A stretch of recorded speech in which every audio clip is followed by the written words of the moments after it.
TWM podcast. Round things off with a bit of Gatoh Move. We're not doing Stardom this week due to obvious reasons.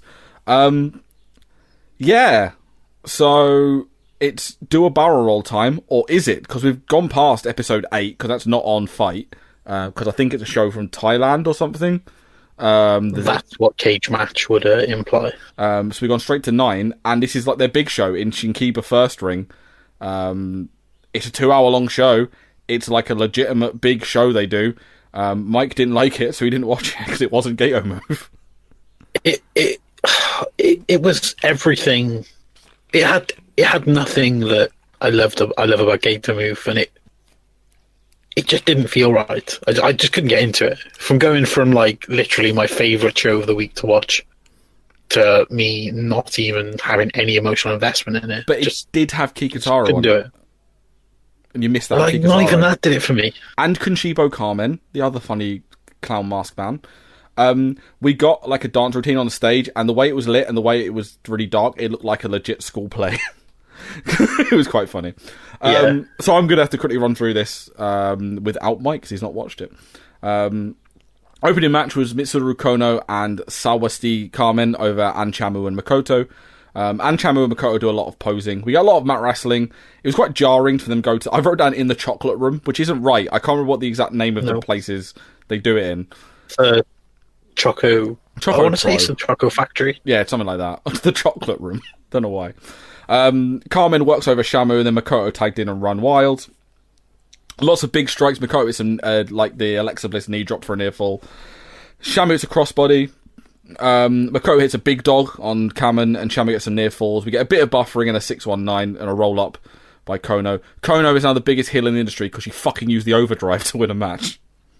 Disgusting. Son of a bitch. We then get Emi Sakura over Kikutaro and Kunshibo Carmen. This was nonsense of the highest order because it had Kikutaro as well. Right, I did watch this. All I'm going to bring up is I thought the chops section was fantastic. Oh, that was the best. That was the best spots of the match.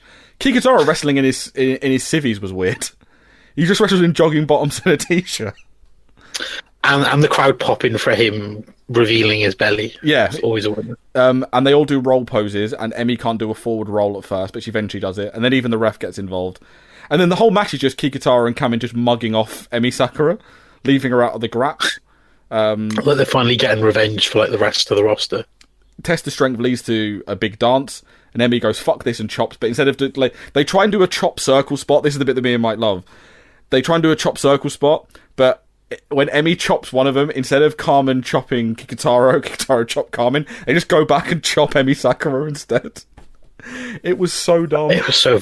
You could just see on her face, like she was just so upset by it. Yeah. Yeah, it was so brilliant at the same time. We get some more wrestles between Carmen and Kikutaro. We didn't get it last week. We got the hip throw and the dance spot, which I really love, where they do all that, where everyone gets hip thrown and they turn around and do the jump up in the air. Kikutaro and Carmen just start working over Emi Sakura, and they start tagging each other in for no reason. Well, that's just smart. It's keeping your cardio, isn't it? You don't want to blow yourself up. And then we get basically a bunch of spots where Kikutaro and Carmen argue, and then Emi and Kikutaro agree to work over Carmen, and then Kikutaro rolls Emi up for a near fall. So then Carmen and Emi go, hey, he screwed us both over. Let's work him over. And then Carmen rolls up Emi Sakura. This happens 3 more times. You think she'd learn by now? Everyone tries to roll Emi up, even the referee. Carmen and Kikutaro now just keep bullying Emi, and you can see Emi just start pissing herself laughing. There's only so much of it you can take, let's be fair. Neither of them can lift Emi Sakura, and then she just knocks them both down. It's a splash for the win. This was like watching a wrestling match with Morecambe and Wise. It was... because they were just doing comedy, like a comedy duo. It was brilliant. You gotta give the people what they want. We then had Ayami Sasamura over Mei Saruga. Even in the ring, Mei Saruga's really loud. She does like her arm drags, but does miss it once. Sasamura she does like the candy floss spot, but in a different way, which made me laugh. So basically, Sasamura would slam her, go for a pin, but then she'd just roll to one side and then do like the hand pose like Candy Floss does. It was really, really good. But then she gets fed up, slaps her around, hits a camel clutch. They just go back and forth. May goes for a cattle mutilation, but Sasamura fights out. She keeps going for loads of pins, and then Sasamura picks up the win. I know she's been over with Eve, but I want to see Mei Suruga against some of our like happy-go-lucky, bubbly, like young, like female faces. Like I want to see her versus Candy Floss. 'Cause I think it would be hilarious. I put Aaliyah James in that as well. Clementine as well. Her and Clementine would be fucking so. Her and Jetta actually as well. If we could have Mei Suruga against Jetta, that'd be brilliant. I said even in US, her and Kylie Ray. I did look up online to see whether that happened in Japan. I couldn't find anything. You could stick her up against the Woke Queens as well. Oh, so actually, no, you're perfect. If we could have the Woke Queens against Suruga and Floss or Suruga and Clementine, it'd be the best thing ever. Because you could just see Debbie Keitel just being so done with all of their shit. Just go, what is this? I can just imagine coming out with something like, what are you? And then, May taking a sip of Debbie's coffee and just going insane because of the caffeine. We then get Gentaro against Masahiro Takanashi to a time limit draw. Gentaro's apparently been wrestling for a long time. I may have seen him. He is awesome. He's like such a good wrestler and so charismatic. I don't know how I've like not heard of him as much as I should have. So these guys just go hold for hold. Gentaro just like putting him in submissions and stretching him out, working the legs of Takanashi.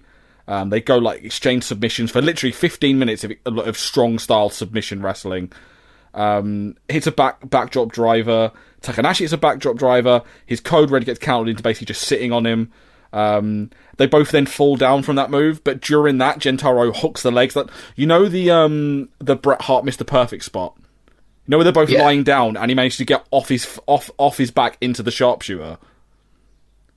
He does that, but then time limit expires. It's really, really good. Like I'd recommend scoping out that match. We then get a 6-person tag: Balianaki, Saki, and Yuna Mizumori over Antonio Honda, Nene Takahashi, and Sekiyara Obihiro. Felt bad for Takahashi because she's the only one who didn't get streamers. Everyone did. Apart from her. It's just not fair, is it?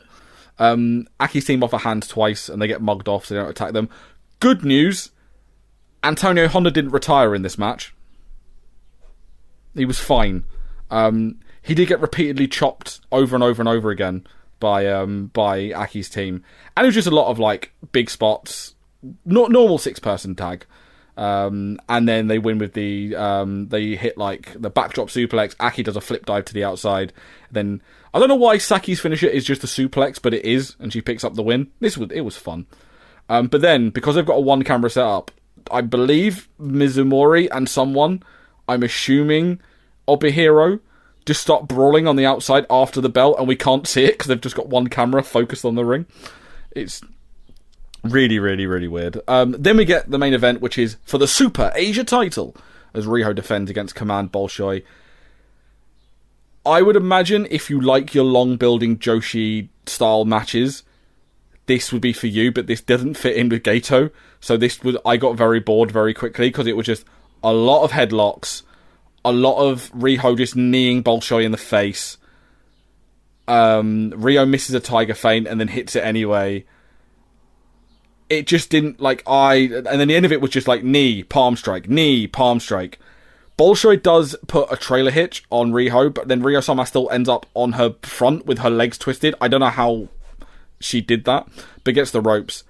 And then just big knees, back and front to the win. It took a while to get going. The end was really, really good, but watch up until the 6-person, and I'd say you'd be fine. Rio does the usual champion's speech to close. There was no tea or soup time, I'm sad to report.